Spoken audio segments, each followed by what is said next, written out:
everyone, my name is Audrey and I'm the Education Programs Manager here at the Texas Ranger Hall of Fame and Museum. And welcome to today's Storytime with Audrey.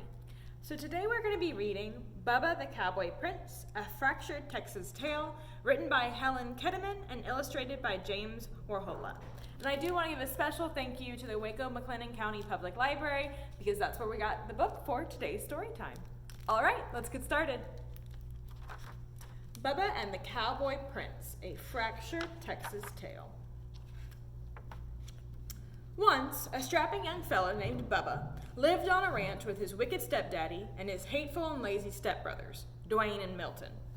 Bubba's stepdaddy spoiled Dwayne and Milton no end, but Bubba worked from sunup to sundown doing the chores of 3 ranch hands. Bubba never complained, though.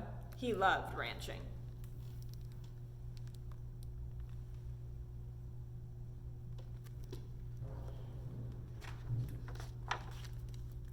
Dwayne and Milton spent their days sitting on horseback, bossing Bubba around. "Get them doggies along there, Bubba," ordered Dwayne. "Yeah, and watch out for them cow patties," added Milton. "You know how Daddy hates for you to track up the house."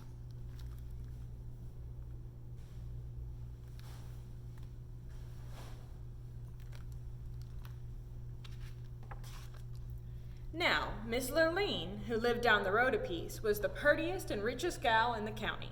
She owned the biggest spread west of the Brazos, and she loved ranching, too. But it was lonesome work, and after a while, she decided it was time for some companionship.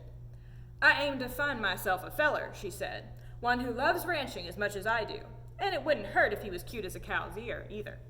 Miss Lurleen decided to throw a ball. She sent invitations to all the ranchers in Texas.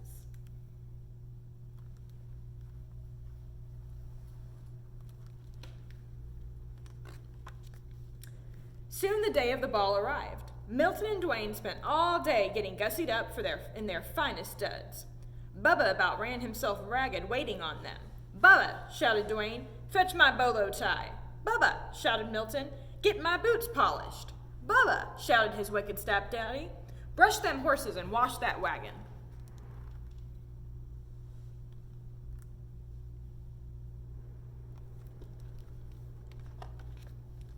By the time Dwayne and Milton and their wicked daddy were ready to go, Bubba was exhausted. Still, as they climbed into the wagon, Bubba asked, "Can't you wait for me to get ready? I want to dance with Miss Lurleen, too." Dwayne and Milton and their wicked daddy hooted and hollered. "Why, you're sorrier than a steer in a stockyard," said Dwayne. "Can you imagine Miss Lurleen dancing with the likes of you?" said Milton. "Miss Lurleen wouldn't even wipe the dirt clods off her boots with that raggedy shirt of yours. And you smell more like the cattle than the cattle do."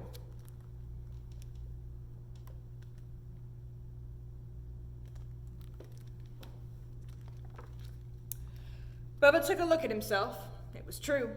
He didn't have a decent shirt to wear, whose boots were downright disgraceful, and he did smell a bit rough. Milton and Dwayne were right. Miss Lurleen wouldn't dance with the likes of him. Bubba hung his head. He felt lower than a rattlesnake in a gully. Milton and Dwayne and their wicked daddy went on off to the ball. Bubba mounted his horse and headed for the pasture to check on the herd. The sky was getting darker than a black bull at midnight. It looked like a Texas thunderstorm was coming.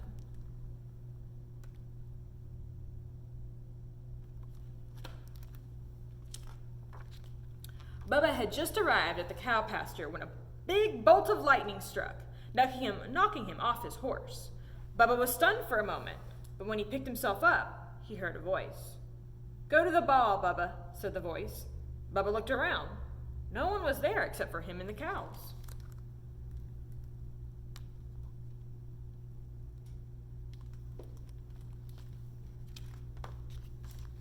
Now, Bubba figured he'd bonked the bejeebers out of his bean, 'cause the voice was coming from the cow.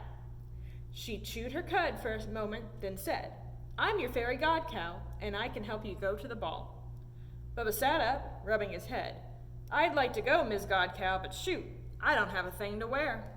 The fairy god cow swished her tail, and Bubba's raggedy clothes changed into the handsomest cowboy duds he'd ever laid eyes on. His jeans were crisp, his boots were shiny, his shirt was dazzling, and his Stetson was whiter than a new salt lick.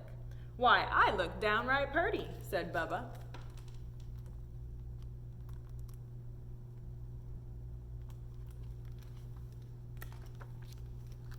The fairy god cow swished her tail again, and a nearby steer turned into the most beautiful white stallion Bubba had ever seen.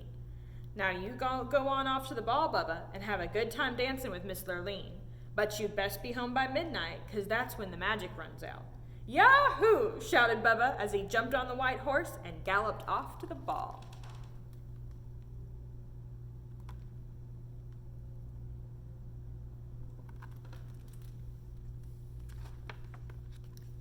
When Bubba arrived, the hoedown was in full swing, but every time Miss Lurleen finished a dance, she yawned. There goes another $10 Stetson on a 5-cent head, she complained. Where are all the real cowboys? By the time it was Bubba's turn to dance with Miss Lurleen, it was almost midnight. Soon as she saw Bubba, Miss Lurleen's eyes lit up. Why, you're cute as a cow's ear, she said. Bubba blushed and then took Miss Lurleen in his arms and started dancing. Dwayne and Milton turned purple with jealousy. Who's that dude? Said Dwayne. I don't recollect seeing him before, but he looks a mite familiar, said Milton. Do something, said their wicked daddy. That cowboy's winning Miss Lurleen's heart.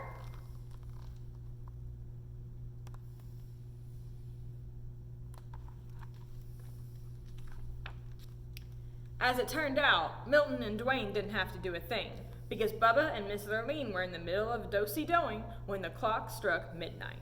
Suddenly, Bubba's fine duds turned into the dirty rags he usually wore around the ranch. He looked sorry, and he smelled worse.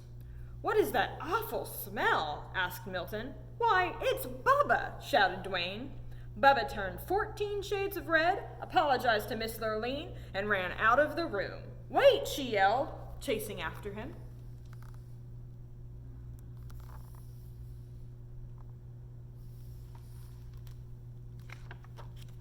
But Bubba didn't wait. He jumped on his cow and lumbered off into the night.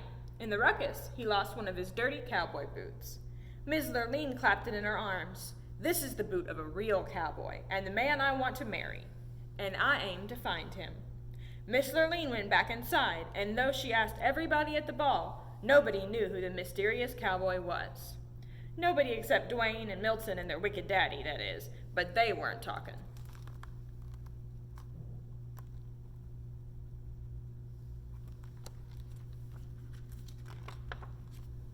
The next day, Miss Lurleen went from ranch to ranch, looking for the cowboy who owned the boot.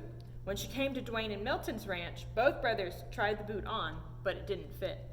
Miss Lurleen had just climbed up on her horse to leave when Bubba rode up. He was dirty and sweaty and smelly from working with the cows, and he was only wearing one boot.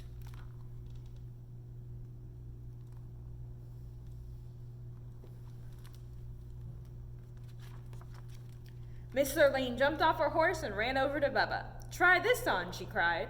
Bubba took his dirty old boot and pulled it on. Much obliged, ma'am, he said, blushing. It fit perfectly. You're my prince in cowboy boots, shouted Miss Lurleen. I'd recognize that smell anywhere. Marry me, cowboy, and help me work my ranch. Dwayne and Milton and their wicked daddy threw chicken fits.